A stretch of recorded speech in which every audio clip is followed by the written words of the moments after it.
And the podcast begins with a song of rebellion. How can this podcast. be my life? CD Burners. All right, everybody, welcome to CD Burners. We are back in action today. I have a mustache now. Oh, is this the first time that it's been revealed on the podcast? I don't remember. I think it might be. It Yeah. looks really good. You know, I'm not going to lie, I just fermented it. It was blonde. And then now started to come back blonde again. Like, it was good. It was, like, pretty dark for a while. But I think it was almost, like, unnatural dark for a second. Well, yeah, there was a day, the day that you did it, and we had a bunch of meetings. Yeah. And I was on Zoom, and you're like, whoa! but so was everybody else, because they were like, when the fuck did that happen? Yeah. But it looks great now, and I think it looks really good in pictures, and you look like Dom Dalla. Thank you very much. I have What album are we talking about today? Silverstein, Larry Silverstein, my uncle. Silverstein, Discovering the Waterfront. It is the second album from the Canadian band. It was released August 16th, 2005. It actually made it all the way up to number 34 on the Billboard 200. The Billboard 200 or the Canadian Billboard 200? I think the real one. Yeah, because Just goes to show you like how hot this music was at the time. It has sold 400,000 albums to date. And it actually was number 3 on the top independent albums and number 42 on the year-end independent albums. Are we talking Canadian or American? I think American, but they did win a Canadian award, the Juno Award. Which, you guys, if you don't know what that is, that's just a fake Grammys. It's like all of the stuff in Canada, they're just like, we won this thing, that it's like a fake version of like the real thing. It's really funny because there's something in here that I wrote. It's really fucking funny. So if you go and look up like what they've won, like there's like their Wikipedia, there's something from Wikipedia, it goes like, it reads like a fictional like story. On Boxing Day, they won a Juno. It's like, what the fuck? It's like, okay, fucking, like. Oh, yeah, it was like their first band practice was on Boxing Day. Yeah, it's like on Boxing. And then there's a Juno. And I'm like, okay, this is like this fictional fairy tale land that you guys live in, which is just Canada. But it's like, that got me. It's like a whole sentence of like Canadian stuff. And I was like, okay, not real. But. Sure, but I was like, no, not real, but sure, I guess, like whatever you want. So, yeah, I forgot to do this, but Ghost energy drink. So for when you have to drive an hour in traffic to do 2 podcasts about bands that you don't really know too much about, and you really got to be up for it. Ghost energy drink. I really love it. Is that a good one? That was great. Okay. I have one too. Hold on. All right. Ghost energy drink for when you need the ultimate in concentration so that you don't say anything mean. Ghost energy drinks. So when you have to go 5 miles and it'll take you 2.5 hours in Los Angeles and you got to be all right with that. Ghost energy drink. This one's my favorite. Whatever. Anyway. No, but actually I had this on Friday when we did Grave Rave. I did too. I was pretty tired, like driving there. I was yawning. And I had this, and I really loved it. Yeah, you mix it with vodka. This is my new drink. Well, the only thing that fucked me, because we were playing, and those are the same size as like another alcoholic drink. Yeah, they look like a seltzer. And so and it was like the same color, and somebody had put it down in the booth where I was like, no, who else would put something here? Somebody must have like reached over. Yeah, or like another DJ left it. I don't think it was another DJ that left it. I think it was somebody that did it in the middle of us playing, because I didn't see anything there when I put it down, and so I didn't think about it, and I just grabbed it and I don't know what it was. I think it was a cactus water, and I was like, that's not that, and I had to do one of those things where I spit all of it out behind an amp, and I was like, fuck, I really hope the like sound guys are not watching us. Yeah. All right, let's talk about Silverstein. It takes everything, literally like everything in my power to not like go on like a my name is Larry Silverstein like rant. I went like ever watching this. All right, where do like, you want to start with this band? Look, okay. They're named after Shel Silverstein. Great, let's get it out of the way. Great. Cool, get it out of the way. The thing where I want to start is that I love Shane Told. He's a nice guy. He's also an OG podcaster. He's got a great podcast called Lead Singer Syndrome. We're going to be having him on the end of this pod. He's given a lot of interviews about this album. I listened to quite a few of them, and I feel like he's told the same few stories, which we can run through. We'll probably touch on a lot of them today, but I do want to try and get some more nuggets out of him when we talk to him. Yeah, let's do that, because ultimately, I went into Silverstein knowing almost nothing. It just was one of those bands, and I can tell you guys why. I have a reason for it not being one of those bands for me, and it was a very much... Is it because of Annie Walters, your ex-girlfriend? It was not because of Annie Walters, my ex-girlfriend. It was legitimately, because of the fucking name, dude. I'm not a judge a book by its cover guy, and in this situation, I very much... You just thought the name sucked? It did the same thing as, Spitalfield for me, where I was just I don't want to I was getting roasted in the comments the other day for saying Spitalfield. Who gives a fuck, dude? Yeah. Who reads those? Here's the thing. I only look at the comments when we're about to do another thing. Yeah. And here's my spiel for you. Hey TJ. What? Did you know that everybody on the internet is a professional music critic and knows everything about everything? I didn't know this. No. Oh, really? That's crazy, because all of these guys seem to know everything about every album that's come out forever. What did you read that prompted you to say this? Well, I almost got in a fight With who? some guy on fucking Friday. What happened? It's about New Found Glory. In person? Yeah. What did he say?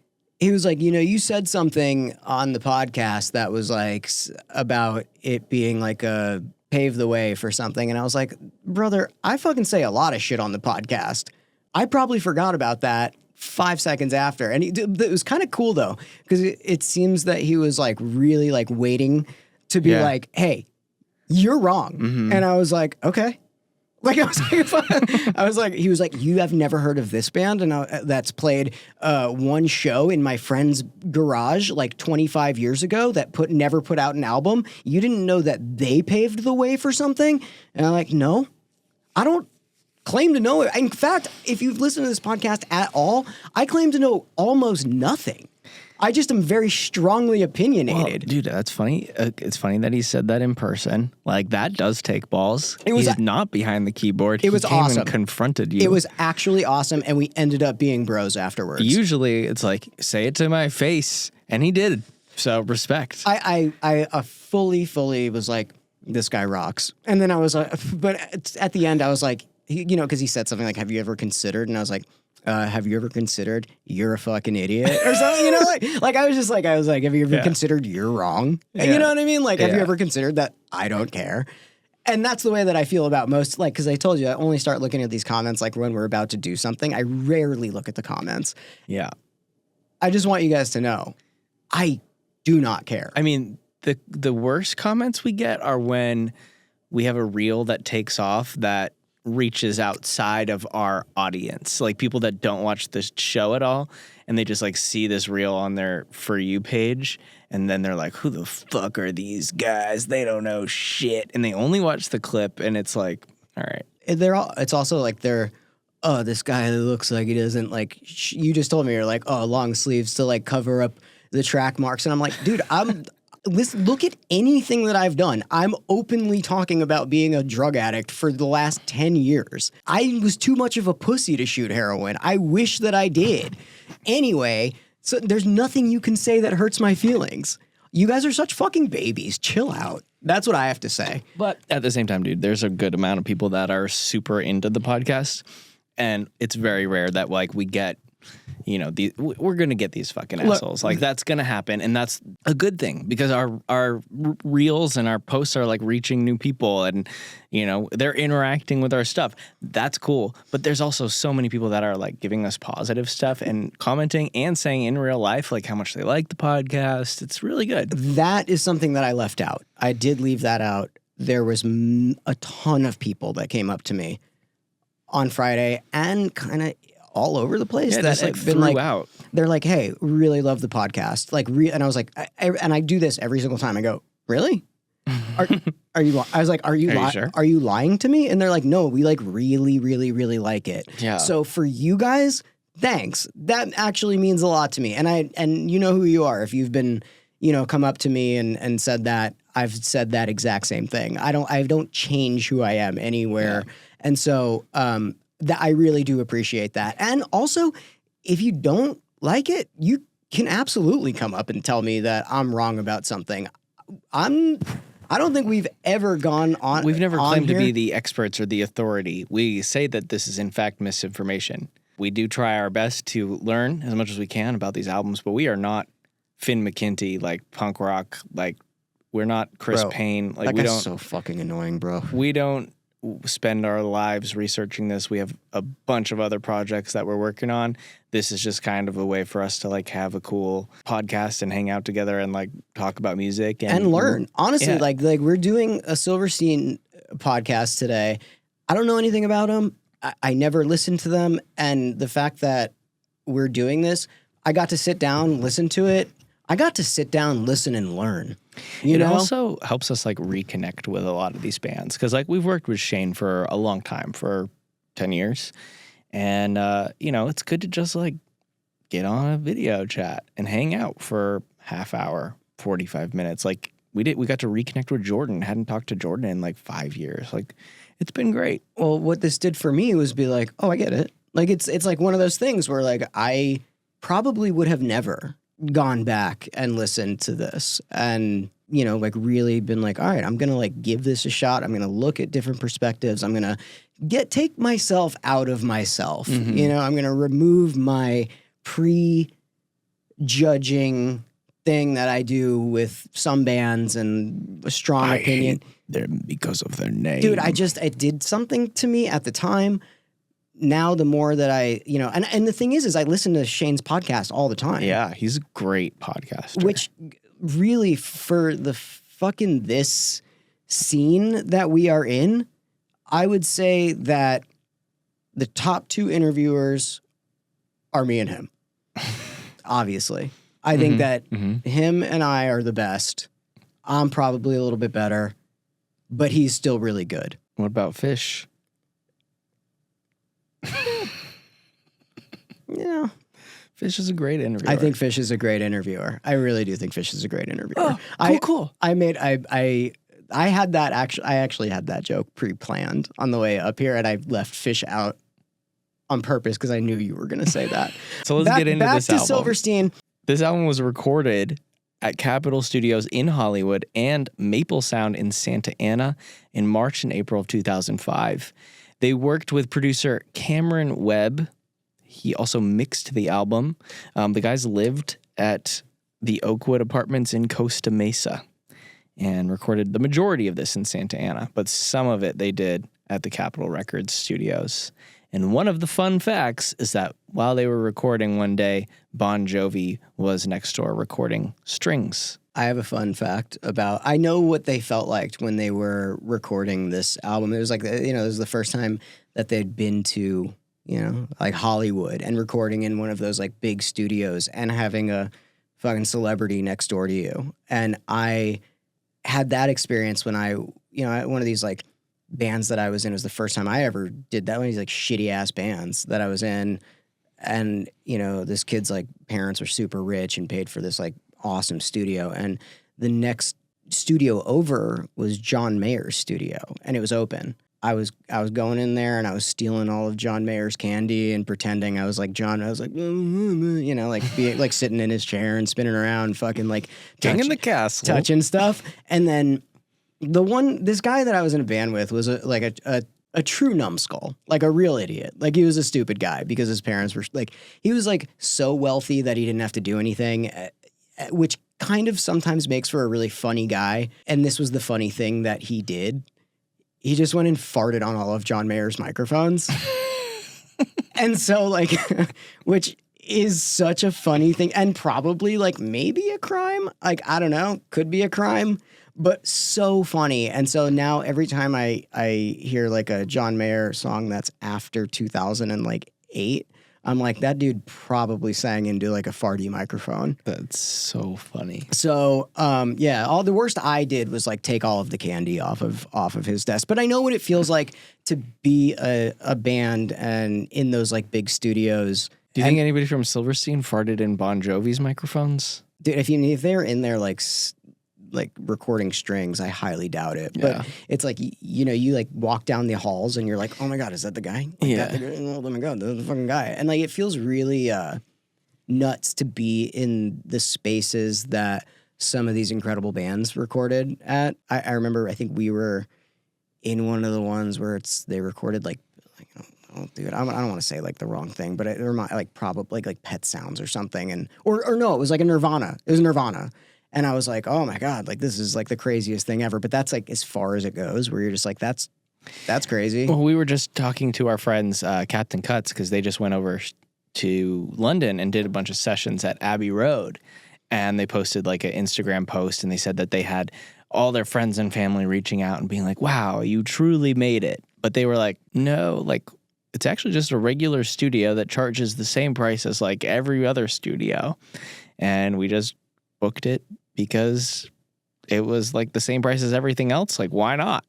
Just a regular studio. It's also funny because like the accomplishments that they've done. Yeah. It is really funny that I bet that I'd love to know if Shane, like when we talked to Shane, if his family was like, oh my God, you recorded next to like Bon Jovi, like that's Probably. like the big, yeah, and like at the Capitol, as opposed to being like, oh, you wrote all of these like incredible, amazing, like heartfelt songs in your basement, and now you're getting to fucking play all over the world. Like that's a wild thing. It's like, oh, you were in the vicinity of where somebody was at one point in time. You know, it's just like I like got that when I saw the Bon Jovi thing. The thing about Silverstein, the reason not another reason why I never, you know, like got super into it was it rode the line of not being hard enough for me and not being like emo enough for me, which if you guys have listened to this, I'm really good at coming around and seeing why that's a good thing, or why it didn't work for me, but it probably worked for a lot of other people because it was a great middle ground for, you know, it's like the stepping stone for people that were like, I love Taking Back Sunday. I like that they have like, you know, it's almost screaming, like it's almost there. And this was like the next step for them to get into harder stuff or their gateway into something else. But for me, you know, I like polarizing stuff. And for me, it never struck me as like polarizing. And then I went back and listened to it and I was like, I know all of these songs. And I kind of figured it was in the same, you know, there's like a band that I lumped Silverstein into, or like a group of bands that I lumped Silverstein into, where I just kind of wasn't into discovering new music during that time. I was like, I like what I like. I just stopped for a little bit. And this was during that time. So in all fairness, I didn't give it, you know, it had two things going against it for me. I wasn't really trying to discover new music and I wasn't into their name. So it's like, I'm not going to, you know, it had two things going against it. But I think I was really impressed with it. And I honestly went back and listened to the album again without having to do research on it. I was like, I wanted to hear some of the choruses again. You know, there's stuff about the album that like I didn't particularly like. I'm happy to talk about it, but there's stuff about the album that I really did like. For me, it lived in that like middle ground, and I like want something to. It's kind of like how I want you to feel about me. It's like I want you to hate me or like love me. I don't want you to just be like you exist. To me, Silverstein is the quintessential Victory Records band. Where I did see a quote, I don't know who said it, but they said Victory basically just, it was the first time that somebody took hardcore and like put it in a nice little package and then marketed it. And I think that Silverstein fit right into the Victory Records package. And, you know, they were on all of the samplers. They had all of the, you know, Victory Records budget to make these music videos. They were getting on so many tours. You know, they were out there grinding, and they were that part of that sort of like blue collar working man band that just toured nonstop to grind it out. and had the power and marketing of Victory Records behind it. Yeah, blue-collared post-hardcore band. Like, right? Like, and that's the thing that I did learn about them, is that this is the post-hardcore album for almost everybody.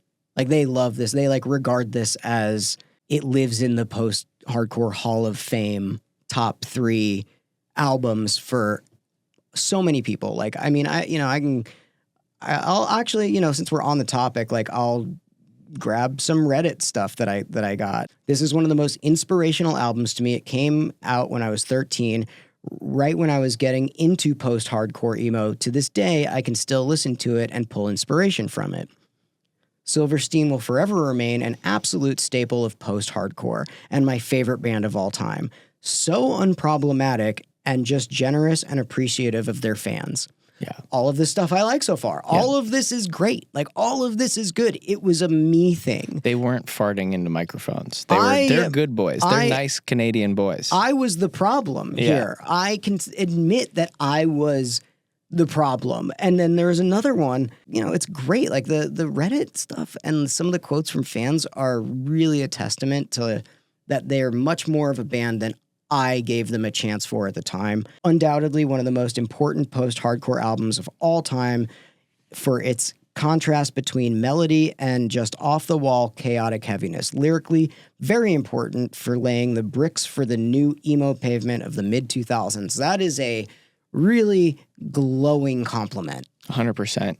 Yeah, I got into Silverstein for a minute. Like, I liked Hawthorne Heights a lot. I liked Silverstein a lot. I do remember Warped Tour 2006. I think it was the second Warped Tour that I ever went to.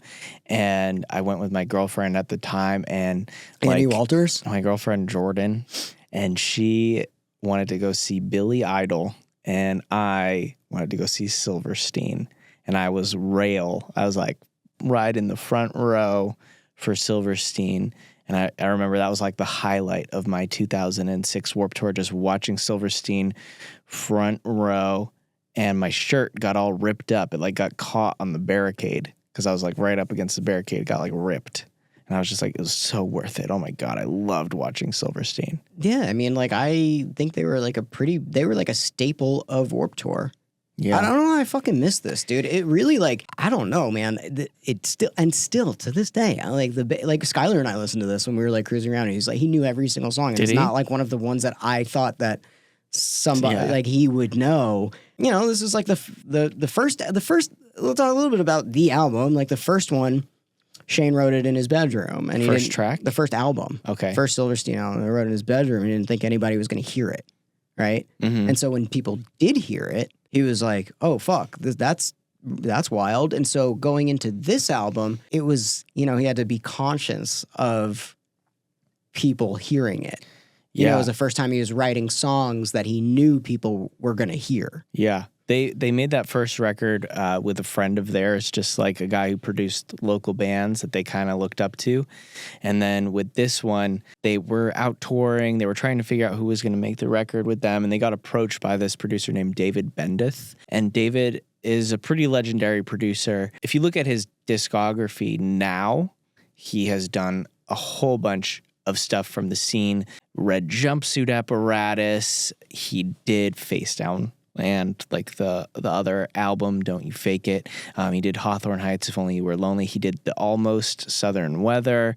He mixed Chiodo's Bone Palace. He did All Time Low, Nothing Personal, Bring Me the Horizon, Sempiternal. Up until that point, though, he hadn't done anything in the scene. His like closest thing that he had done to this was Breaking Benjamin. What was their song? I have no idea. I never got into nu metal. But Shane got this call from David Bendeth, and he was like, wow, he's like kind of a legend, but like, what has he really done? We don't want to sound anything like Breaking Benjamin. They were almost about to record with this guy, and then like he had a studio in New Jersey, and the schedules didn't line up or whatever, and he was like, how about you guys just go record with this engineer that I know up in London, Ontario? And so they went to London, Ontario, and they met up with this engineer, and this guy like didn't know Taking Back Sunday. He didn't really have any clue like what was going on in the scene at the time. So they were just like, hey, David, it's not going to work. If you're not going to be here, we don't really vibe with this guy. We kind of got to break up. So they kicked him to the curb, and they brought on producer Cameron Webb. And then they got to go to sunny Los Angeles and record in these illustrious studios, which are a lot better than London, Ontario in the middle of winter. Where they broke Benjamin. What is it called? Broke up Benjamin? Yeah, I was going for it, but it also was. It was also a little bit too late. It was also too late, and you'd already said a bunch of other shit. There's also this was the time for, and I don't know if this has always happened, where it was like rock bands would add strings to be like we're adding deep. strings. We're deep. Like I don't know, like I don't know if that was the case here. And who did they have play the strings? Well, I can tell you this is very telling. All right. This is very telling. This is what I wrote. I'm just going to read what I wrote. Okay. I really, for the most part, hate strings in stuff. It has to be literally the only right move and never just add for a guy like me. It was the guy from Yellow Card. Sean Mackin of Yellow Card played strings on the album. And he heard the song, and then he wanted the scream in the song taken away. He said, get that scream out of here. I hate it. Like a pussy, which tells me a lot like why and who Yellow Card is mainly associated with who they're associated with. Back from then being like, take this scream out. I'm like, okay, pussy. Yeah, and like that's not your call, bro. You're the fucking violinist. Get over it, bitch. Play the violin, play the viola.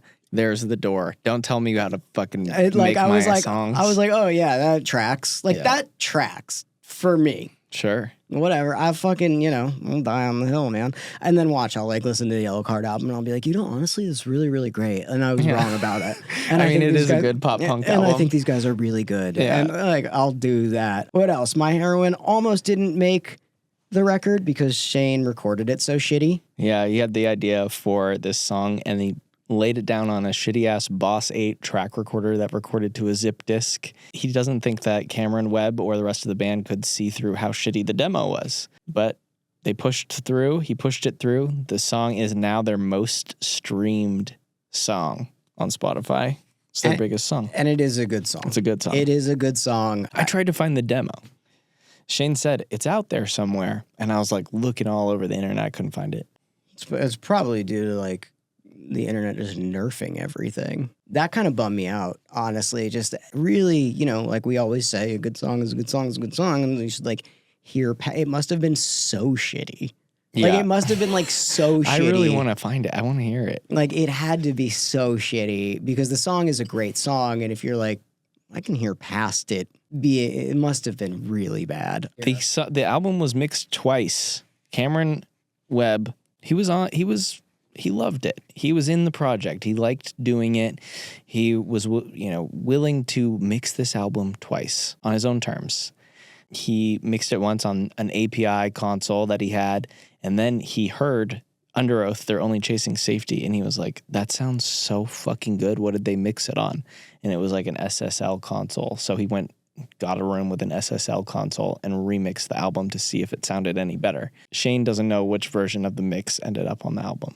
God, you just said a bunch of letters and numbers to me. I probably wouldn't fucking know either. I'm just I don't know. This is what sounds better. Who cares? There was some stuff on it that I really liked. There was some really, it's funny because I trying to look up reviews of this album.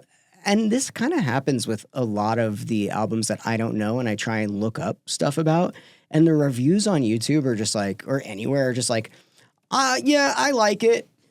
Oh yeah, this song, I liked that song. This song wasn't my favorite song.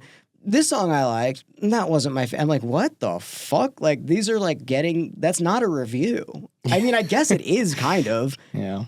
It's really strange to be I like this, and then be here you go. It's really interesting. I was looking at our analytics and likely thing for you to do. It shows me that the majority of the listeners to our podcast are male. Whereas if you look at the demographics of the people that come to our parties, it's flipped. it's usually like 60% girls and 40% boys. And then on the podcast, it's like the other way around. So it's mostly dudes who are like music nerds. Yeah, no. And then girls who just want to have fun. Yeah, I mean, I've only, out of the people, which have been shockingly a lot, it's always, like I said, always surprising. People have come up and been like, I love the podcast. I would say it's 9 out of 10 guys. There's one girl, like Karina was the... Yeah, that's literally Karina it. was the only girl that was like, I really like it. And I'm like, now I'll tell a lie. Like, I can lie about something too. So this is the stuff I did like about the album that made it really cool for me. I mean, Shane's voice is really great. Like, he does have a great voice. I think some of the melodies on it were way more timeless than I must have given them credit for. Like, can we talk about Shane's screaming? Because, like, I actually don't love the screams, how they sound on this album, but I did watch a few live videos of Silverstein, and I was like, wow, he can really scream well. I mean, I have no comment on it because it's not, like, my favorite scream on the albums, and I didn't watch a lot of, like, live videos. I don't like the way it sounds on the album, but, like, the live videos, it sounds really good. Look, I like all like, the majority of the songs on the album, and one of the songs has been stuck in my head since we've Which been, one? Well, I mean, Smile in Your Sleep. No, always. That one gets stuck in my head. Like, if you say the word Silverstein to me, that is the song that starts playing in my head. Always, and that's the one Skylar was like, oh fuck yeah, and then we like listened to the rest of it, and he was like, because we did like the most popular ones, but Always and Never, I think that chorus is. Isn't that like a really hard one? Or no? Am I mixing it up? Just play the chorus because it's like the melody on the chorus is like, I was like, this is it sounds so familiar and it feels like it's gotten ripped off by so many pop songs like that. I don't know. You could probably trace it back to this.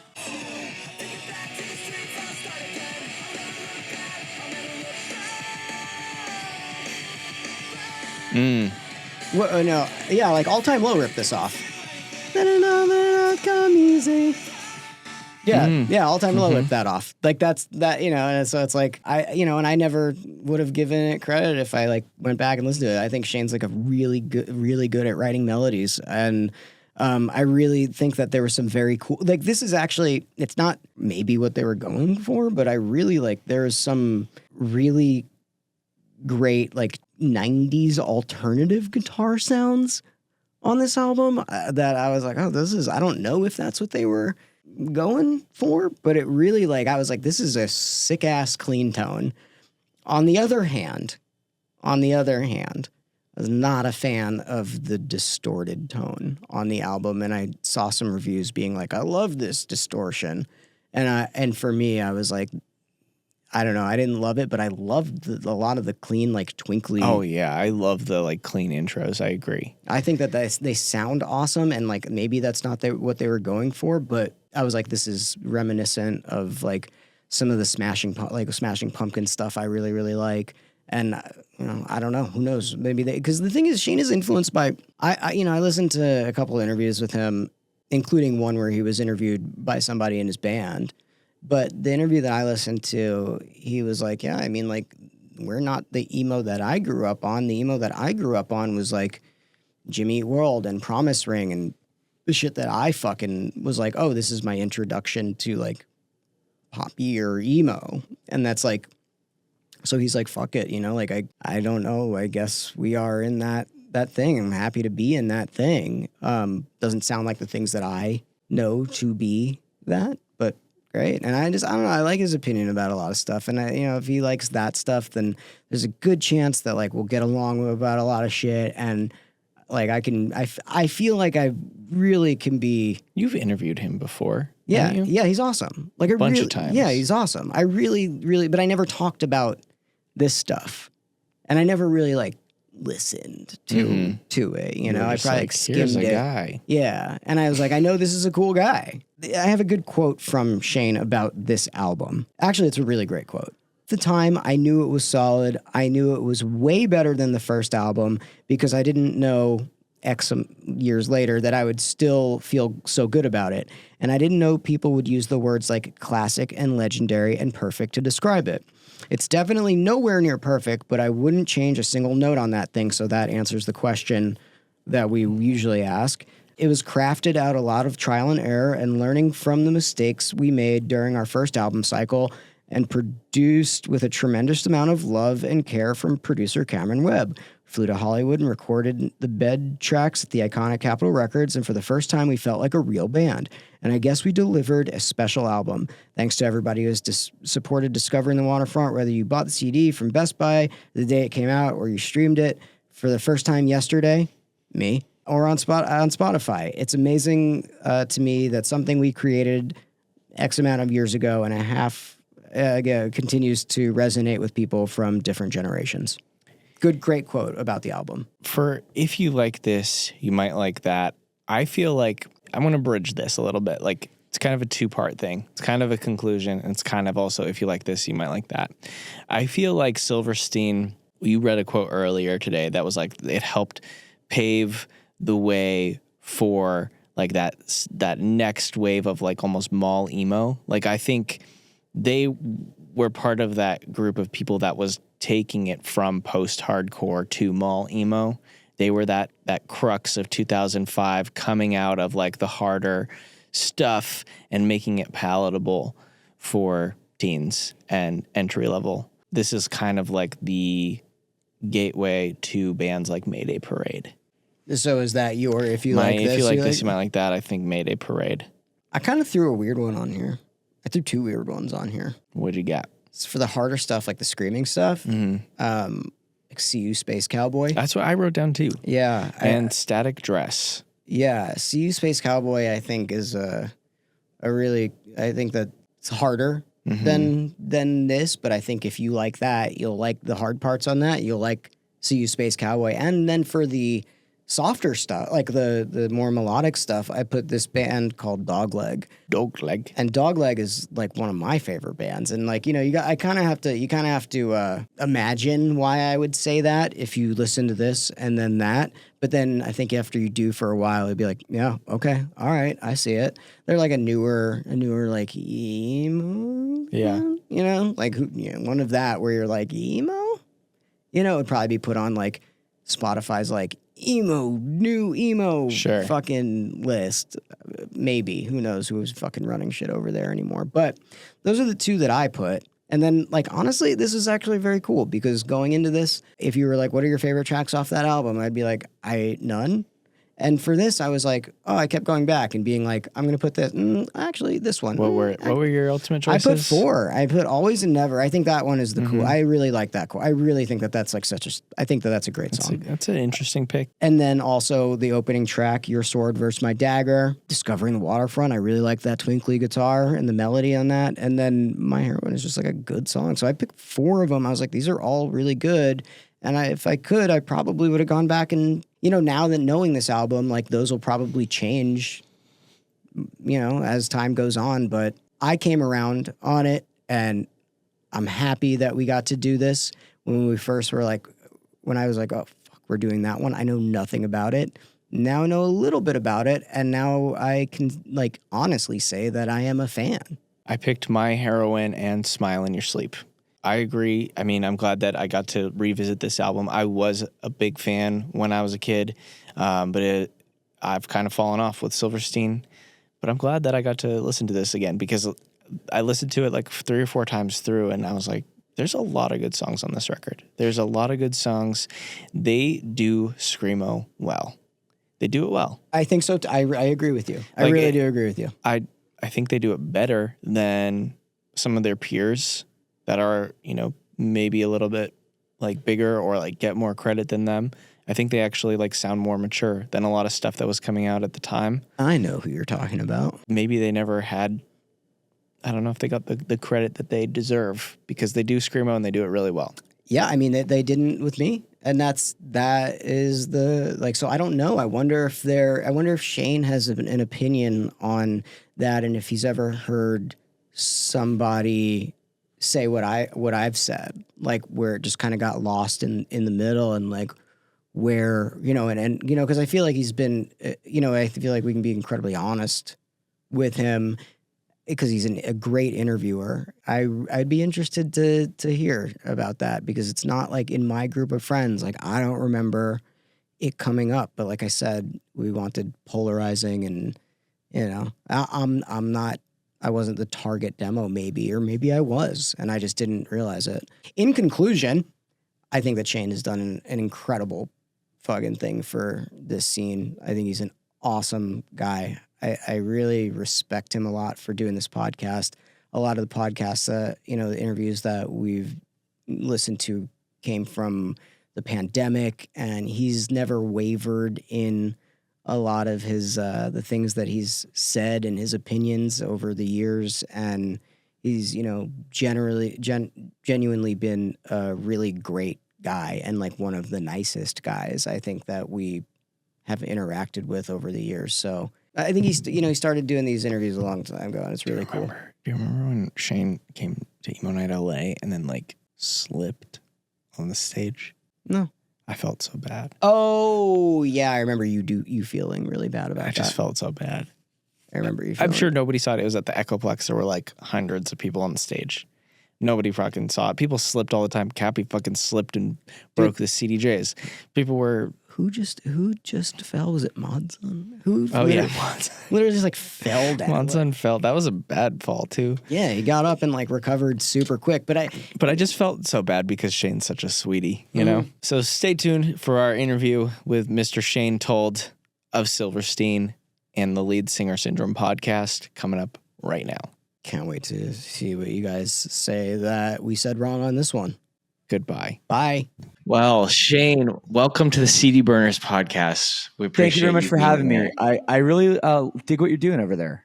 I'm enjoying it. Dude, you're a podcasting legend in the scene. You're the guy. You're the OG. And I feel like, through doing the research for the podcast for all these episodes, I always listen to your interviews with the artists first. And you're so good at getting little nuggets and insight out of people. I'm a little bit intimidated to interview you today, but I'm also like very glad that, we have such a seasoned professional.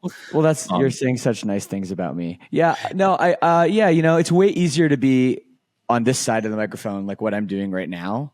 Like I didn't prepare shit, I just show up. This is easy, man. Other than like, oh, well, if I say this and then they say this, then what am I going to say? Like it can be tough, man, especially certain artists that, I always get like anxiety before I do a podcast, even though I've done like almost 400 of them. I still, every time I get nervous. You do? Like, I was going to ask because you do so many of them. And like TJ said, I'm just going to echo TJ. It's really difficult to find some information on, especially our scene. Like the best we got was like maybe an in-print alternative press article. Yeah. And you like really do a great job of having a conversation, which I know that some of the artists, especially in our scene, aren't like media trained and they're not used to doing some interviews. And you have been touring and playing with these guys for so long. And it's really a great person. I listen to every single one. I really, really like it. And so I would say that you and I are the best podcasters in the world. You're really good too, Morgan. Like I remember when we did that little thing for when we were young, like just in Vegas, wherever we were, at the Resort Worlds you had set up. And like, even though we only talk, you were interviewing like a million people and we only talked for like 10, 15 minutes, but I was like, damn, this guy gets it. Like you were really good at just kind of, I don't know, asking the questions that everybody wants to know, but doing it in like a respectful way. Because there's a big art to that, man. I'm just annoying, dude. Like I cannot listen. I cannot listen to anything that we do or that I say. I am really, really embarrassing to myself and I regret it every single time, but I really love doing it is the thing. But, really, really shout out and respect to you for doing this. It makes our jobs a fuckload easier. I'll tell you that. Well, thanks, man. I mean, I don't know. This is all I've done for so long. It's like so much of my day is just thinking about this shit, this scene, everything. So a lot of it, it's just stuff that kind of like I think is common knowledge. a lot of people know. And I don't know. It's like I've heard a lot of stuff, and most of it I know is true. So just talk about that, and people know I know, so they can't bullshit me. So there you go. Morgan, I'm really laughing at your question. We have a shared note in here, and he wrote, Shane, if you had to interview yourself about this album and pretend like you didn't know anything about it besides common knowledge, what would you ask yourself to? Dude, I was just trying to get you to do my job, right? Like it's Right. like the lazy man's like way of being like, all right, this guy really is a podcaster. He knows what to do. Why don't I just like I was like, I have one good question. There it is. It's a hell of a question. Yeah. I mean, how do you even begin to answer that? Right. I don't know. How do you like that's not even breaking the fourth wall. I don't even know what that is. It's like 5D chess. Yeah. It's way back and forth. But no, anytime I get interviewed and at this point and I get asked something I haven't been asked before, I'm impressed, cause I've talked a lot about, things. But, once in a while, people will like just ask me something super random about a lyric, because I think that's always interesting too, is you scrutinize your own lyrics so much. You write them all and you analyze every line, and then you go, oh, I don't know if I can say this line, like if it's going to be like controversial or obvious. And then you put it out and then no one even notices or asks you about anything. And you're like, oh, okay, well, no one cared. Why did I worry so much about this line that I thought might be taken as, pro suicide or like something like that, something that maybe I shouldn't say. And then people don't even, notice. That, like inherently, like that is, it was a lazy question, but it's kind of not a lazy question because it's the truth, right? It was like, all right, you've done so much talking about this album, and like what you just said right there, the things that you think about in your head that you never really get to talk about and that you never get to, share it with the world. It's like, especially with something about that line, like when you go to bed at night and you're like, damn, I remember that thing about this album, or I remember thinking about this album. I haven't really talked about it, or your career in general. There's plenty of things that like, I'll give you good examples. Like for us, like I feel like Emo Night has connected a lot of dots in areas, and nobody ever talks about that or brings that up to us. And I'll lay in bed and be like, why the fuck doesn't anybody know that? Why the fuck doesn't anybody recognize that?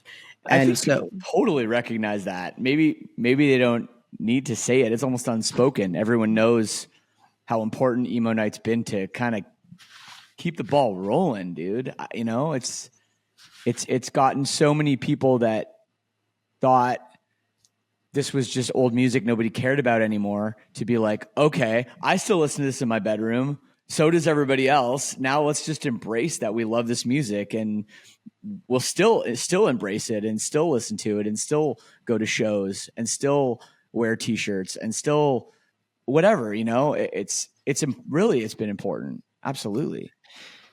Well, speaking of the importance of this album, I'm wondering 2 decades later, like looking back on it, like you obviously did a lot of press before on this album's, I think, the 10-year anniversary cycle. But now, it's been 2 decades and you've connected with a lot of fans in a lot of different ways. And like you said, you like when people ask you about the lyrics or tell you something about the album. Are there any stories or moments or things that come to mind from fans that sort of surprised you about how this album impacted their lives?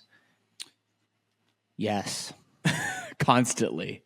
And what's crazy is now that it's 20 years, everybody has a story about, like younger people have a story about how they first heard the record, and it's usually like an older brother or an older sister, they would sneak into their room and listen to the record or something like that when they were out, which is funny because I used to do that with my older sister, but it's even funnier when someone's like, yeah, my parents used to listen to it in the car. And I'm like, oh my God, I feel really old now.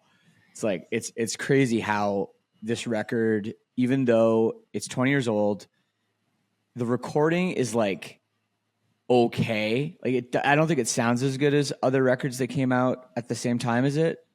It's kind of a unique sounding record, and maybe you're always your own worst critic with this stuff, but I'm surprised that this record continues to mean so much to people. They hear it, whether they heard it in 2005 or whether they're hearing it for the first time, 20 years later, it still seems to resonate with people. There's something about it. And that is something I'm really proud of, and something that we sort of captured, like this lightning in a bottle that I don't know how we captured it. It wasn't a record that we spent like a ton of time writing, really. We didn't have like 25 songs, and we didn't go through tons and tons of, like producer notes or like back and forth. Like you hear bands do that. And, we didn't go to the studio and the producer was like, these songs suck, write new songs. It was like, we just wrote these songs. We thought they were pretty good, and we recorded them, and that was that. And it's amazing how just that simple process worked so well. Well, yeah, dude. I mean, like that's the thing about being kids and being in a band. Like, we get to talk to a lot of artists, and that is really just how they're like, I just want to be in a band. And it wasn't like going into a studio and like formulating songs that you think people are going to like with a producer. You don't even know what that is. It's like started with like a guitar riff in your bedroom. And, the authenticity of that does show on this album. Admittedly, like, I didn't listen. I must have skipped it. I also did a lot of drugs around this time, so I skipped a lot of stuff. So like, don't be offended. Like, it's just one of those things that like I missed. I missed a lot of albums at this time. But like, go ahead. Do you? I did. I re-listened to it because I did listen to it, and I was playing it in in the car with one of my friends who I didn't think would know anything. My friends don't really give a fuck about what I do. They knew like every line from this album, and which was surprising. And I go on Reddit a lot to do research for these albums that we're doing. And a lot of people on Reddit refer to this album as like a staple in post-hardcore, right? And being a staple of anything comes like with a task that I don't know if we really asked for the responsibility of, but like, how do you look back at this album being referred to as a staple in like this like strange, I think post-hardcore is a very strange genre. And is that like something that you would consider your band?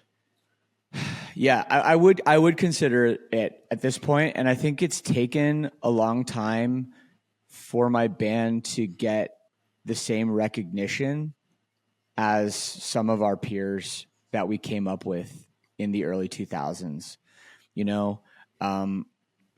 We were such good friends with Under Oath, and Senses Fail, and it seemed like or Take Back Sunday, all these bands had so many more opportunities than we did. I remember, Senses Fail went on like Conan O'Brien, like they got a late night television, gig. We never had that. Under Oath seemed like they were on the cover of alternative press, like, 3 times a year or something. Like all these other bands were getting these opportunities. I never got on the cover of alternative press. Never. We were never on the cover of alternative press, which is, people are like, what do you mean? How is that even possible? Yeah. And we never were. And we were constantly the underdogs at that time. And it's funny to think about that now because we've been at it so long and we're still doing it at a very high level. But it's interesting because, we always sold tons of tickets. People always came out in droves. We sold tons of records. Discovering the Waterfront's about to go gold. So, everything was working for us, but I don't know if it was a combination of our label being, well, that doesn't even make sense because Taking Back Sunday, you know, and Thursday they were doing really well. Hawthorne Heights, they were on Victory too, and they had all the radio play and everything, right? So it's weird that we kind of never had as much respect, I guess, for lack of a better word.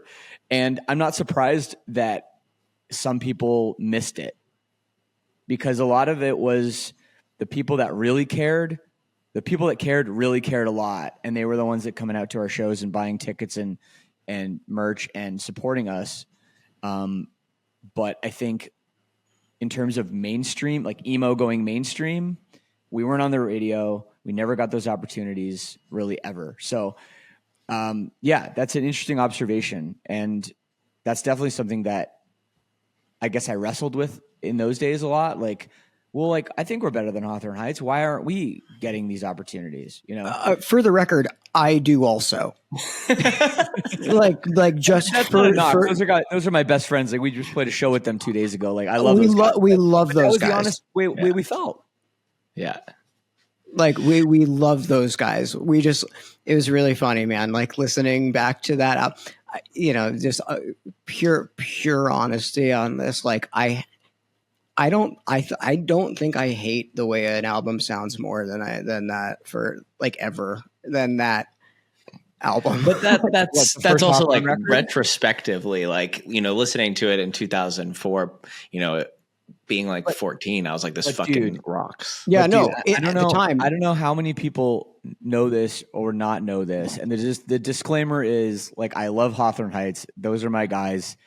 But the truth is, when that band came out and it was on Victory Records, no one thought that was going to make any kind of splash. Everybody thought that was going to be another, you know, emo screamo band on Victory Records and file it under the category of the other bands that will go on tour and break up after a couple of years.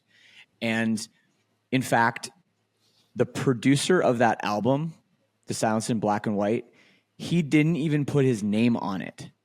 Yeah, we touched on that a little bit with JT on our episode. It's pretty crazy. Wild, right? So I guess people that is out there, because for a while that was something people were kind of, it was like, it's not something you wanted to like really talk about as a band when you're, you know, well, our producer even hated the record and didn't want his name on it. Yeah, it's pretty crazy. But Yeah, let's take it back to your album here, Yeah. and let's talk a little bit about, you know, I know there was some producer drama shakeup leading into this album. You guys were going to go into the studio with David Bendeth. Yeah. Last minute, you were like, this doesn't feel right logistically. We don't want to go record in London, Ontario. We're going to go record this in Hollywood with Cameron Webb. And it seemed like you guys hit it off pretty well with Cameron. Thinking back on a couple episodes ago, we did Saves the Day, and we were talking to Chris Connolly, and he was like, oh my God, it was my first time in LA. We were at Sunset Sound, and it just like brought this like sort of brightness, this sunshine into the recordings that we'd never had before. Did you guys have any sort of experience like that? Were you starstruck at all coming to LA to make this record? And do you have any specific memories of that time making this record with Cameron? I want to tag on one quick thing to the question that TJ says. And did coming to LA to do this influence how this album sounded in comparison to like if you were to stay in Ontario? That's an interesting question. To answer your part of the question first, Morgan, I would say not really, because we had the songs done. There were a couple songs we kind of like. I wrote a lot of the lyrics, I guess, in California, so maybe you could argue that, but I'm not sure if it would change because of that. But I will say, yeah, we'd been to California a couple of times on tour, but we'd never really spent any time in LA or anything. And we recorded the drums at Capitol. It's like, you know, the building you see every time, like in a movie, someone goes to LA, they show that building, you know, it's, and, you know, we loaded in our drums, and literally in the studio next door, Bon Jovi is recording right down the hall. It's like, what the hell? Like, this doesn't feel real. Like, we're just this little stupid punk band, you know? Like, what are we doing here?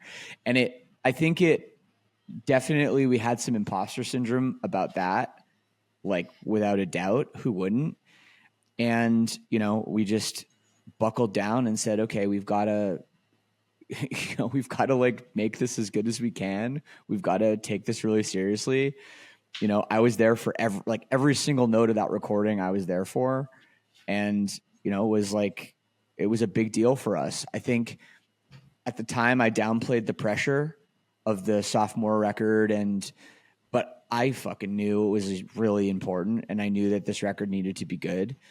And there were times when I remember Cameron, the song's called Fist Wrapped in Blood. It's track 4 on the record. And, you know, we were going over the song, and Cameron said, well, there's no chorus. I go, no, that's the chorus. He goes, well, that's like a pre-chorus. And I'm like, well, no, it's a chorus. He goes, well, it should be a pre-chorus. You should write a chorus for that song. And I like right away was so hurt, I guess. Like, I was like, what? I think this is good. Am I wrong? Like, does this song suck? Do I need to rewrite this whole thing? But I believed in it, and I thought it was good, and I still think it's good. And I don't know, you know, he came around on it too, but there were a few moments like that. And I mean, the song My Heroine, no one liked that song except me. And I was worried that they were going to try to pull a mutiny on that song and try to pull it off the record, because no one liked that song. And they Well, thought look who was right. Didn't fit the record. And maybe it doesn't fit the record. Maybe that's why it's special, you know?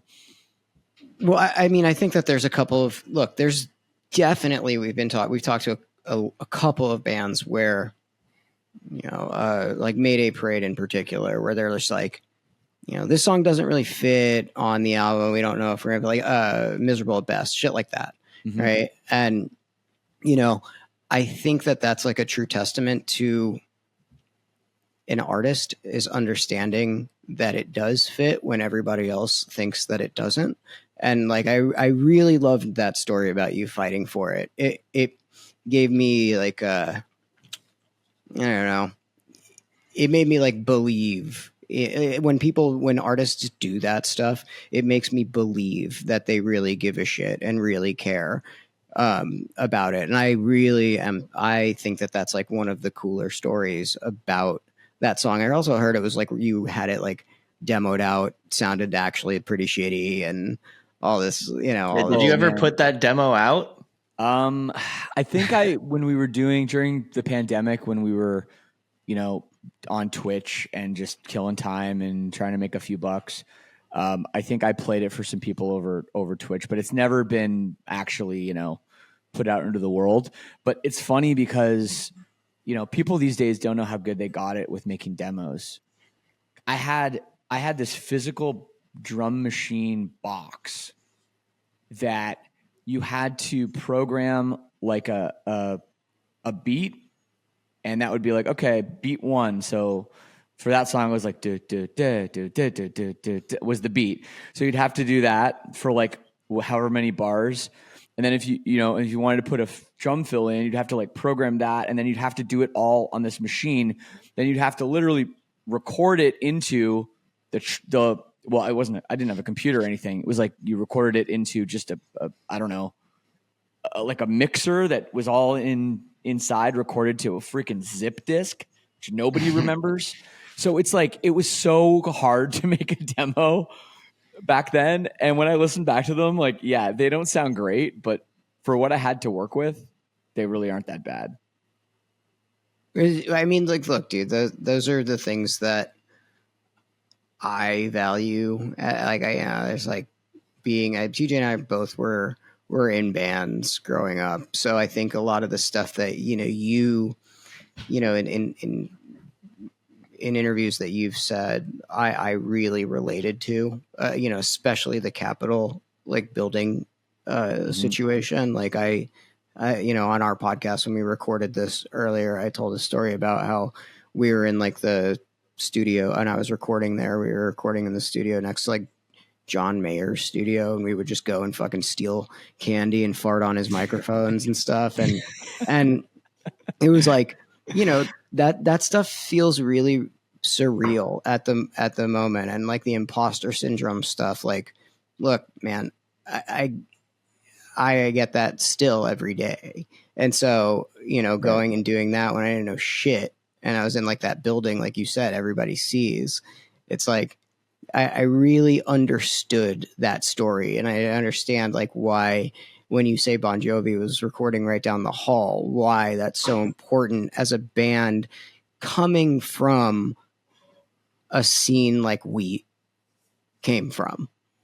Like that is just it really resonates with me, and it really made me take a different like outlook on this album. And it like a lot of the things that you talked about sold me on why this album is, why people believe that it is a staple. And I'm of that ilk of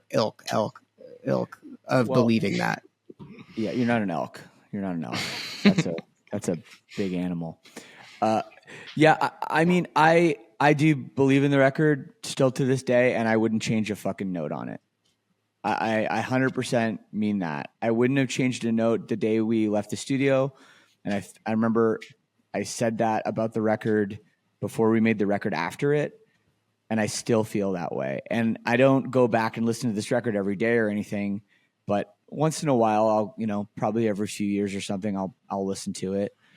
And every time I listen to it, even the parts that are, I think maybe, okay, why did we repeat this extra part here? Or why did we do this? There's a charm to it. And I really think that we were starting to learn how to write songs. We had gotten out of the like, well, because the first record, we didn't even want to repeat stuff. You know, we didn't like the idea of putting a third chorus at the end of the song. I was like, that's like pop shit. I don't want to do that. We're going to write like a cool, you know, very emo epic, like ending for all of our songs. That's how a song should end. And then once we got over that and we started, you know, using more traditional song structure on Discovering the Waterfront, it was cool because it was like, that was in the cards, but we were still writing songs in the kind of like old emo way sometimes as well. So I think that some of those, you know, what someone might consider a songwriting mistake was part of why that record was special, you know? Well, those are the things that I think make songs beautiful. Like I think that whenever I hear, because we are so used to a songwriting structure where it's like either intro, verse, pre-chorus, chorus, and then repeated, then you have a bridge and then an outro chorus. And when something isn't like that, it stands out to me. And so I got a lot of that. And like you said, there is a charm to that because it really puts you in the time and place of being that age where it's like, dude, we didn't know. We didn't know that this was the right way to do stuff. Right? No, we just did what felt right. And I think even now, like with the last record that we just made, and we made it in Joshua Tree, and we kind of tried to take that vibe again. Be like, okay, we're writing, this is a vibe. Like, what do we feel right now? Not like, is this chorus sick? Okay, this chorus is catchy. Let's write a whole song around it. That like, we never wrote songs like that before. It was all feel. It was all energy. It was all like, what do we want to feel when we start this song? What do we want to feel in the next part? What do we want to feel in the next part after that? And that's how we built a song. We didn't write a song, we built a song. And I think that was really important. And now I think something that with the success of this album over all these decades, it's like, okay, there's something to be said for that, you know, using your heart more than your head. Is it hard to throw that out the window? Like, is it hard, after writing songs this long and doing things a certain way this long, and when you like go back to try and be like, shit, how do I write how I feel? Did you find it a little bit difficult to like throw that out the window? Yes, because I think part of it is you write songs, and yes, you're writing for yourself, but you also, when you write a song, like when I write a song, I want to be like, all right, are the other guys in my band going to think this is any good? Are they going to get it? And if the song is like all over the place and like doesn't make sense or is confusing, then, you know, is that going to like really work? And there's a lot of times I've gone back and forth with songs, been like, okay, this is kind of the way that it feels right, but if I structure it in a more traditional way, is it just a better song? And sometimes it is. You know, sometimes it works out better, and other times there's something magical about a song that makes no sense, you know. I want to shift gears for a second and ask a little bit about touring and performing this album live. And, you know, When We Were Young is a month away. I think by the time this comes out, it will probably be about exactly a month away. And you guys are playing this album in full, front to back. You know, you toured it for a long time now. And obviously, like when you're playing these songs when you're a kid versus playing these songs now, they take on different meanings. Have there been shifts for you with how you perform these songs and, you know, finding sort of like new meaning in your own lyrics or songs? Yeah, I think so. I mean, I think what happened was when we first, you know, this was our second album. So at the time we were getting more popular and we had to play longer sets. So we pretty much played all of these songs live. You know, some of the albums after that, there's songs we've never played live before because we don't have time to play them, right? Which happens with I guess every band. But these songs we pretty much played all of them, and you know, for a while, and then some of them, you know, they get buried. You don't play them for a few years, and then when we were doing the 10-year anniversary of this record, we had to kind of relearn them and play them again. And I think it was at that moment that the lyrics sort of struck me again. I kind of started to remember, oh yeah, this was like what the song was about or whatever. And since that moment, I actually think about the lyrics a lot when I sing them. And that doesn't happen with a lot of stuff. A lot of stuff just kind of gets like, I'm just there. I'm performing I'm doing a thing. There's a lot of other things to worry about when you're doing a show, and what the meaning of what you're saying in the words is not one of them usually. But this record, for some reason, it does resonate with me. Most recently, the girl that I was with during the writing, recording, and touring of this record, she passed away earlier this year. It's a horrible story. She was actually murdered by an ex. It's awful. Oh it's really, really awful. And, you know, now playing these songs, and I remember playing her those shitty demos that I made on those old equipment. And I've been thinking a lot about that when we've been performing the songs too, and what I was going to, because they're basically all the songs are about her in one way or the other. So it's, you know, so it's definitely going to be, I think, pretty special to be playing, you know, When We Were Young, one of the biggest festival for our scene, and playing that entire record. And it's going to be hard not to think about her and think about the meaning of those songs when we're in that environment, when we're playing that whole record. It's hard to shift gears from. Like, it's like a really, I feel like that's like why, like it adds a lot of context, and it's also sad and strange and all of the things. But I'll try to switch gears. I have a lot of questions about it, but I don't think it's for this podcast. You can ask me anything, man. I'm an open book all the time. Yeah, it's more it's like, I don't think that it's for like this podcast, but I appreciate it. Maybe we can do something else where we just like shoot shit and talk about like this type of shit. But I mean, like, you've toured, your touring schedule and how long and how many artists you've toured with. is so, dude, it's really wild. Like it really is. Yeah. It like Yeah, it's really, wild. it is wild. Like it's fucking nuts. And you being how old were you when this album came out? I was 24. Yeah. And I always like try to get a sense of where, you're like the guys in the band were mentally, what you thought about when you got to have these opportunities. Because we've done touring, not at all compared to what you do, and we do it in a much different way. But there are some really, really special times that I think back on, and when we've been given the opportunity to do something, I'm pretty just like blown away, and putting myself in, I just want to get a sense of like what 24-year-old Shane was like when he was touring this album. Yeah, man. It's hard to remember. My life feels like one big long day, honestly. It's weird. And it's, I feel like I haven't changed that much.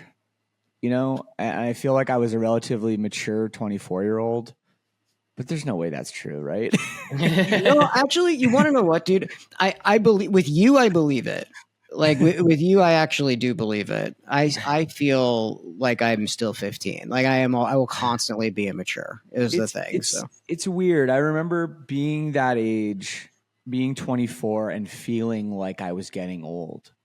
It's such a weird concept. I remember thinking to myself, I'm going to turn 25. I've got this girl I've been dating for like 7 years. Like I felt like it was time to settle down and have kids and all that. Like that's how I felt at the time, which is funny because I still am not married and don't have any kids. So it's odd that was the way I looked at myself. And I don't really know why I did that, but I don't know. I did. And the touring we did, just to touch on that too, I guess both your questions, was relentless. Like, I don't know how many shows we played in 2005. It was definitely probably something like 250 shows. So like we just didn't go home, like we lived with our parents. I think Josh might have had a little apartment somewhere or something he shared with somebody, but like the rest of us, like we lived at home when we were even there, which was never. And, all we wanted to do was go to new places and play shows. And we were very excited about it, but also it was weird because you'd think if that's what you're doing, like we're making this record and we're recording beside Bon Jovi and, and we're just touring all the time. You'd think we'd be hyper focused on like the career, but that never crossed our mind. We weren't thinking about longevity, or we weren't thinking about like, how can we get more popular or get bigger? It was just like, this is sick. We want to keep doing this. This is like fun. Can we go back here? Can we play, can we go back to Anaheim and play House of Blues because we love playing there? Are we able to go to Japan? Can we go back to Australia? Like these were, and these were not career goals. These were just goals because we were having so much fucking fun playing. And that was the reality of it. Well, I think that's like the being 25 of it, right? Like that is the, like I understand. I also have like a couple theories on like probably why we thought we needed to grow up at 25 and we still aren't married and have kids. Like I have a couple theories about that, but it's like that, that speaks. Well, I didn't think about career until I was like 30. You know what I mean? Like I didn't think about any of that stuff. I was just like day by day, like day fucking by day. And like you said, it feels like one long day. And I feel like, for us, like we blinked and it's 10 years, right? Like it's a decade. We blinked and it's a decade. And then like, kind of what I was saying at the beginning of this interview is there's some times where it's happening a lot in like dreams lately where like a really specific moment that I didn't think meant a lot to me at the time really, really comes back and ends up meaning a lot to me, where it's like whether meeting somebody in a green room or laughing about something when we're at a restaurant. And those things are really, really, really, there's something that like, I guess we get, you know, as artists that some people, you know, people don't get. And those I think are the really, really special moments. And I always want to, you know, is there any like thing that like really things that stuck out to you during that time? I know it's hard to remember, but like, yeah, I mean, there's a million things, you know. I think the Warped Tour in 2005. So the record came out in August of 2005, and so we were on the Warped Tour before that, and you know, every day, you know how Warped Tour is, right? Like you go to the stage, and sometimes there's like not really anyone there, like when you're setting up, and we're like, oh no, we're gonna have like a bad show and no one's here and we're playing at the same time as this other band or whatever. But every single day, but when we started, it was packed, like every, you know, as far as you could see. And I remember we played, you know, all songs from our first record because that was all we had at the time. And then we played Smile in Your Sleep because that was the single that was released. And even though not that many people knew that song yet, it wasn't on our record, every single day people went crazy for that song. And I watched the song grow every day. Like we'd start and people would be like, okay, yeah, this is cool. And then the chorus would happen. Okay. And then by the time we got to back around to the third chorus, it was like the whole crowd was going crazy. And I think at that moment, I was for the first time in my career that I felt like, okay, something is happening now. Something is happening and something is going to happen. And then after that tour ended and the label saying, well, you know, your record's, you know, going to chart on the Billboard Top 200. And at that time, like that was a big deal. Records in our scene didn't chart at the Top 200. I remember the NoFX record charted at 200 and then was off the chart. And that was a big deal a few years before that, right? So I was like, chart or whatever. And then they were like, yeah, you know, it might chart at like, you know, like number, you know, 30. And I was like, what? And then the record came out and it sold like 30,000 copies the first week and it charted at number, I used to know, like I think number it's 25 or something like that, or 30, 34 or whatever. Yeah, 34 on the Billboard. 34. The next one was 25. Anyway, like that was so wild. And I remember where I was when I found that information out. Like we were doing the CD release tour for that. And I found out and I was like, we sold how many copies? That's sick. For what chart position? And at that point, I knew right then, well, I'm not going back to fucking school now. Because up to that point, I was still doing online classes and shit, trying to like finish my degree, which I never finished. But it was at that point that I knew that the week after that record came out is when I knew, okay, yeah, this people care about this. Love it. It was like I had to see the numbers though. Like, yeah. I'd seen it with my own eyes, you know, and I'd felt it and people had told me it. But it wasn't until like I was able to show my parents like, hey, mom and dad, look, we're number 20, 34, whatever it was, that it like felt real.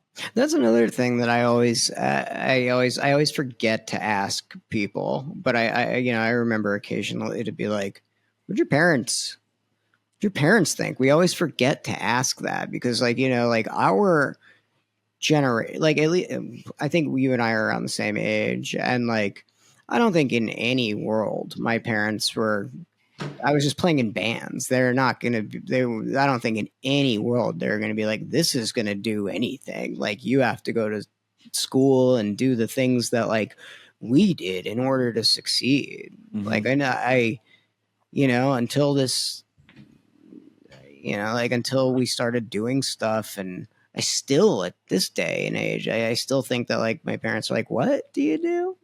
It's like, how'd your parents take all of this stuff, being like you being that age and being like, I'm touring in a band that screams. Yeah, well, my parents are cool as fuck, but they're not cool as fuck in that like they do cool stuff. Like they're not like hippies, and they don't like they don't dress cool. Like they're normal, very very normal people. Like my mom was a stay-at-home mom. My dad worked for one company his whole career. Big corporate job. And, I have one sister. She's older. She's 6 years older than me. And, we lived in like a pretty nice house in the suburbs of Toronto, very, very normal. Didn't go to church. I didn't have a religious upbringing or anything like that. It was just very, very just like, I think about as average as you can have. And I felt pretty average my whole life. I liked sports. Like I was on the basketball team and I played baseball, and then I just got into music and started playing guitar, and I started a band, and I found out about punk rock, and it was just all felt very like I'm not very special. Like this story is not very interesting. I didn't have a story like, you hear about people where like, oh, my dad left and my mom like had to work 3 jobs and I was on my own a lot. And then we had to live in the car for a while. And like, there was no, like, I didn't have any kind of struggle like that. And I never felt like the tortured artist thing part of me that I never was on drugs. Like, there was a lot of things that made me feel very normal, which almost made me feel like too normal to do this, too normal to be like a rock star. And that might have been part of why Alternative Press didn't want to put me on the cover. I don't have any tattoos on my face, or my neck or my hands. Like, there's a lot of things like that I think like I'm very normal in that way, my upbringing was very normal in that way. But, back to my parents, cool as fuck, very supportive. They knew I loved music and loved playing guitar. They would drive me to my shows when I was 14, and, but at the same time, I think the expectation for me was, okay, you're going to get good grades in school. You're going to go to university, and that's going to be kind of like your normal pathway. And then when I had success with the band and we got signed, and I came to them and I said, I want to do this. I'm going to drop out of school. They were completely 100% supportive. They said to me, well, are you sure? Like this could be hard. And, and I said, well, school's always going to be there and I can go back. And I humored them, I think, for a bit by taking some of those online courses. But like, yeah, my parents are awesome, and I'm still really close with them. Well, I think, look, now I think it's way more punk to not have any tattoos. I really do. I truly believe that. Like, I truly believe that coming from a guy that like has own, like I'm covered.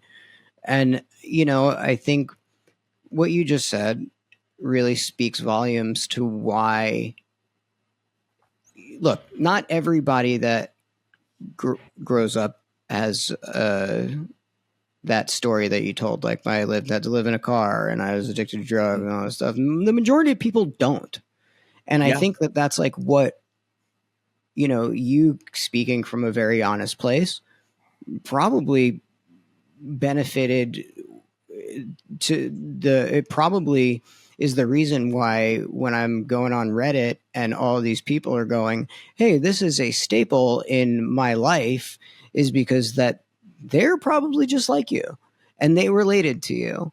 And so it makes a lot of sense that album in particular and your band is a staple in their life, because you're speaking about things, you're talking to them and you're not talking at them. Yeah. I mean, I'd like to think that too. Like that makes a lot of sense to me. And I'm a pretty down to earth, pretty normal guy. Like I always think it's funny because I think I've read maybe 3 things online about me being like an asshole to fans. And I can remember the 3 situations when I was a dick because it was some circumstance, like they caught me at a weird moment and there was a misunderstanding or whatever, like it's really funny to me because I'm like, it's not, there's no made up shit, right? It's like, it's real.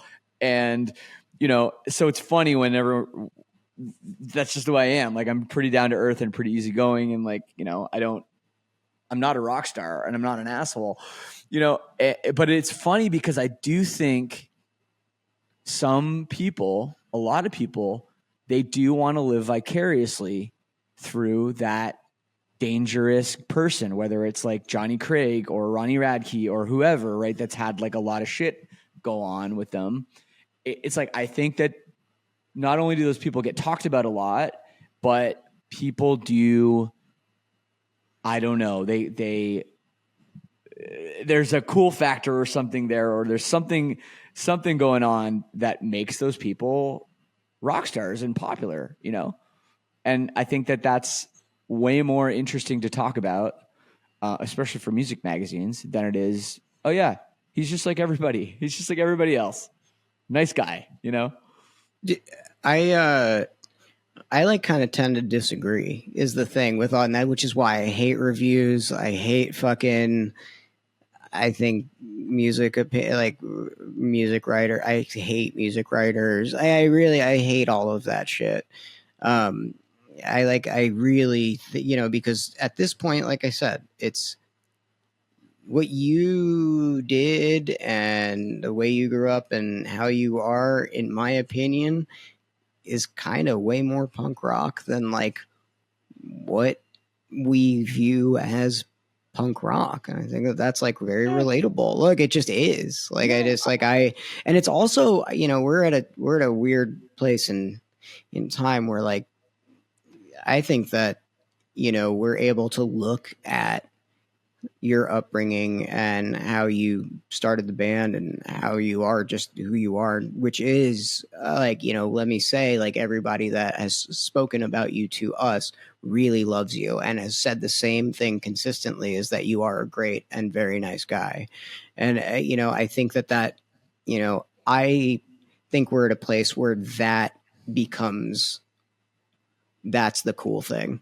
I really do think that people are really like viewing that as a cool thing, right?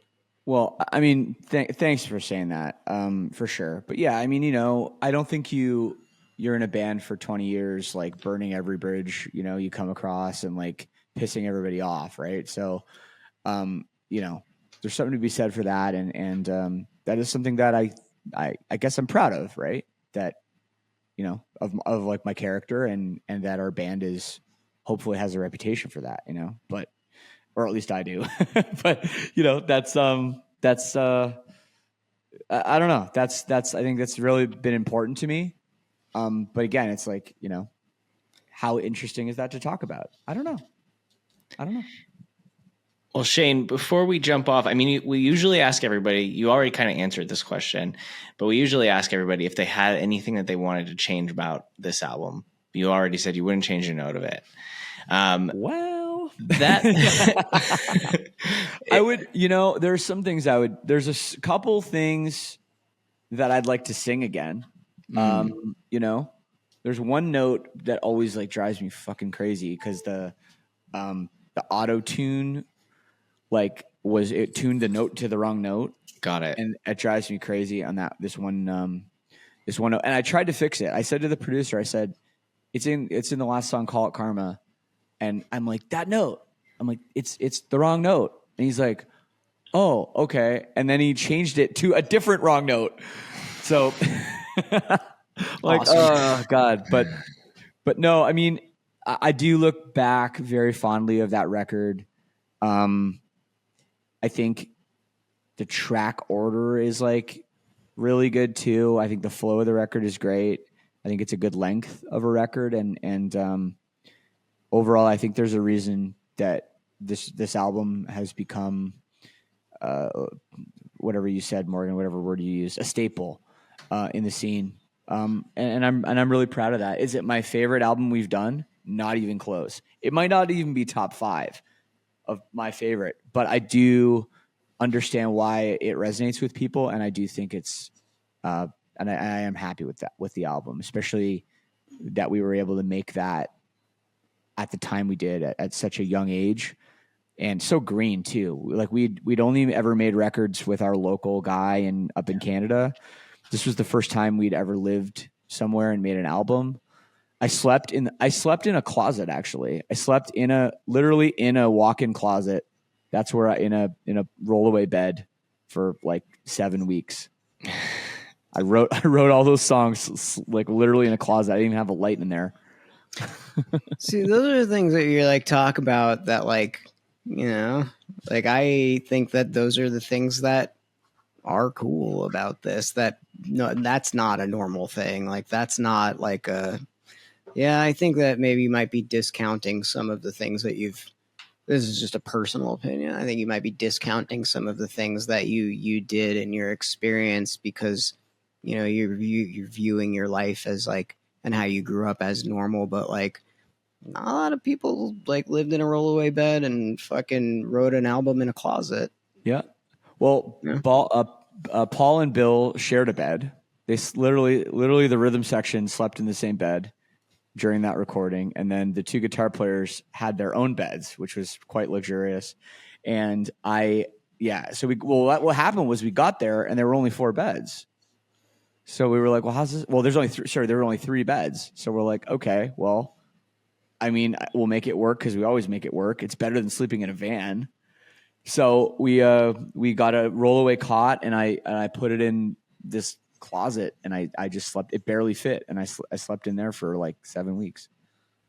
It was my little sanctuary. You guys were living in like Santa Ana, is that right? Or we were living in Costa Mesa. Costa Mesa. So you know where the South Coast Plaza is? Fuck yeah, dude. Yeah, I don't know exactly what part of Southern California you guys are from, but we were right across the street from South Coast Plaza, right by, I think it's Sunflower is the street. Yeah, So it is Sunflower. right there. And the apartments are still there. They're not. It was an Oakwood apartments back then, but now it's called something else. And the studio we recorded most of the record at was in Santa Ana, not too far, kind of on the border of Santa Ana and in Costa Mesa. Nice. Fucking love Costa Mesa. That's where I moved when I moved to California. Dude, it was like paradise for us living there, man. Like we recorded the record in, I think it was maybe February. And you know, where we come from, my birthday's in the middle of February, so I know how shit the weather is. Like it's just horrible every year. So for us to be able to have like eternal summer, basically feeling like that in Orange County was really. It did. I think it did liven the mood. Like I know you were talking about Chris from Saves the Day saying that. I mean, we definitely felt excited to be out of the Canadian winter and making a record, and that definitely livened the record up. I think, at least for how we were feeling about it. But I mean, we were fucking excited. You know, it was like this was a very exciting, thing to be doing. So we were stoked. Absolutely. Super exciting time for the scene and super exciting time for you guys. I mean, I can only imagine. And we actually, here's another fun tidbit.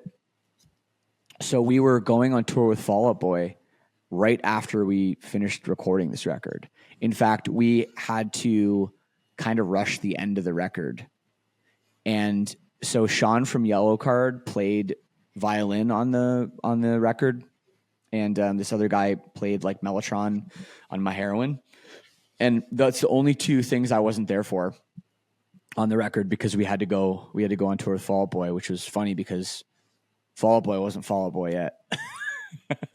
They did the Sugar We're Going Down music video. They filmed it while we were on tour with them. Wow. And they fucking hated the video too. Yeah. and then they and then next thing you knew, they were the biggest band in the world. Crazy. It was crazy. All right. Are there any closing thoughts or things that you have never said about this album that you kind of have always wanted to say? Anything you want to leave us with before we hop off?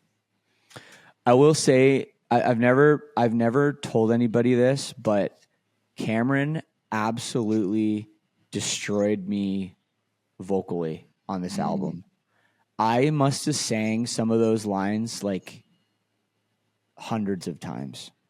Like he was so picky about lines on the record, and I'm trying to remember exactly which ones. But when I listen back to the record, I go, "Oh yeah, that line, that fucking line." I spent 2 hours trying to get that one line on that record, and it's funny because I hated that motherfucker. Like I remember doing the first couple days of vocals and talking to my girlfriend at the time and being like, I'm never working with this guy again. This guy is impossible to work with. Like he's killing me, man. And like, I'm like, oh yeah, I can't sing. I ruined my voice. And yeah, so it's funny because I look back now and I'm like, huh, well, maybe that's why, another reason why the record, still matters, because the vocals are pretty solid on it. Hell yeah.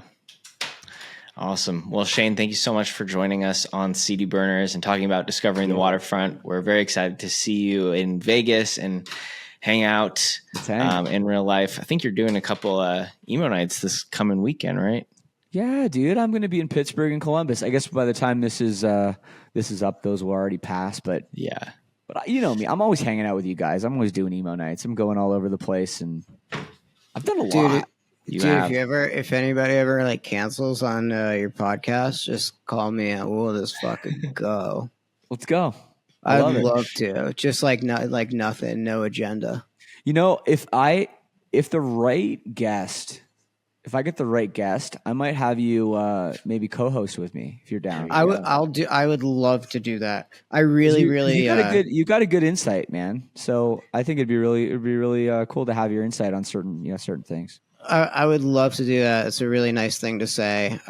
Thanks for not thinking I'm annoying. I really am annoying. No, man. Every time I listen, because I've been listening to all the episodes you've been doing of this too, and I always think like there's always a point, and this always happens when I listen to podcasts. I'll always be like, well, what would I ask right now? Like, or I'll have a thought. I'll be like, well, this is what I would say, or this is what I would ask, and then you fucking do it. And I'm like, Morgan's in my head, dude. He's like, and I think that's just you're saying, you're asking the tough questions and you're saying things that everybody's thinking. And that's what you want to do as a host. So that's a really good skill. The bad skill that I have is I have to say it at that moment or else I forget it. Mm-hmm. And I end up interrupting everybody. And that's bad. Like, dude, I do this really weird mental trick. I've been doing it is if there's something I want to touch on, I stick up one finger and I just that will make me remember that point. I'm going to do that. We have to go record 2 podcasts today. I'm going to do that. I don't know. I know it's like a stupid thing, but I started doing it a while ago and it helps me remember that one thing without getting lost in my mind. I just I don't know. It's a really that's absolutely things like that really are helpful. So I'll probably remember that forever. So thanks, dude. It's a little trick. All right, guys. All right, bro. Thanks for having me. I appreciate it. I can't wait for when we're young.